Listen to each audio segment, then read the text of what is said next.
Good day, good afternoon mga ka-farmers. Silipin po natin ang mga available na unit dito sa farm tractor ko.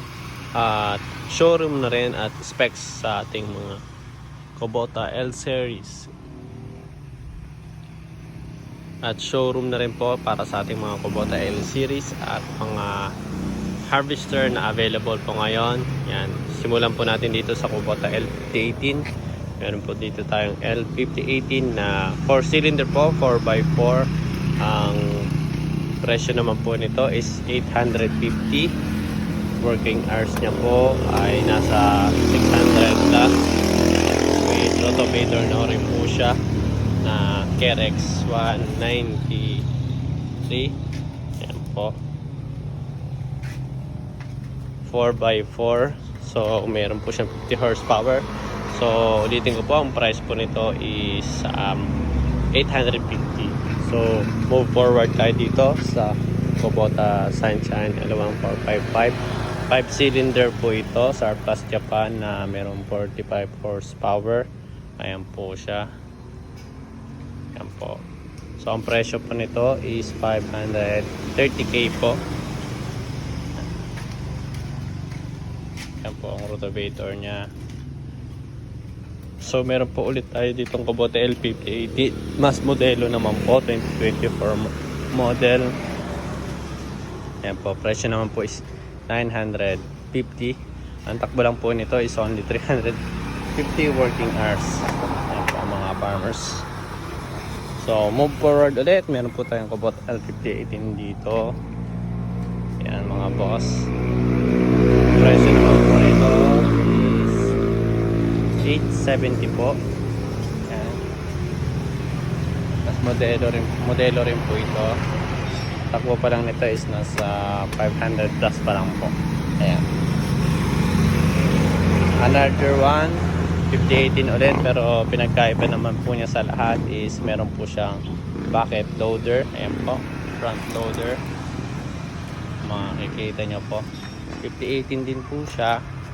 So mga nasa takbo nito nasa 500 plus din po. Ayan, 567.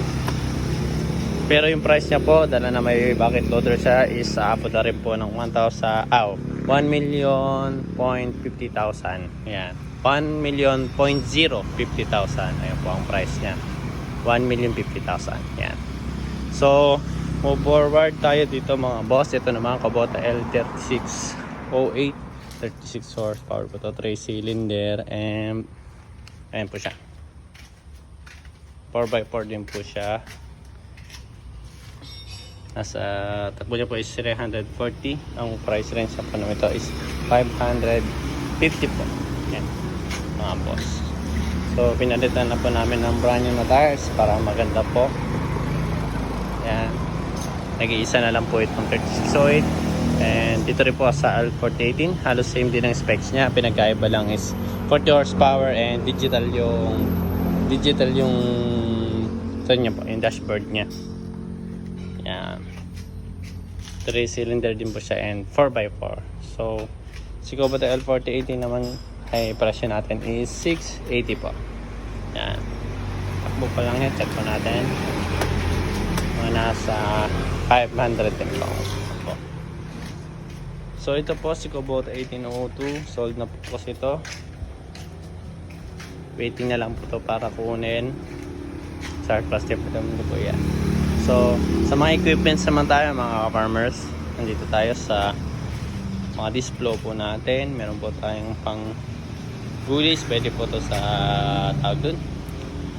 Pwede po ito sa hand tractor, yung kuliklik po sa iba. Ayan, pang gullies, pang tudling. Meron din po tayong pang traktora, kung makikita nyo po. Ayun, yan po. Tapos yan po. So meron din tayo dito sa mga nababalako po, cage wheel, body wheel. Ayan po mga boss. So this is 60 hauler po. Meron po tayo dyan mga boss. Ayan, sariwang sariwa pa po. Dami po natin cage wheel dito. Dami po. So ito po, this is 60 hauler.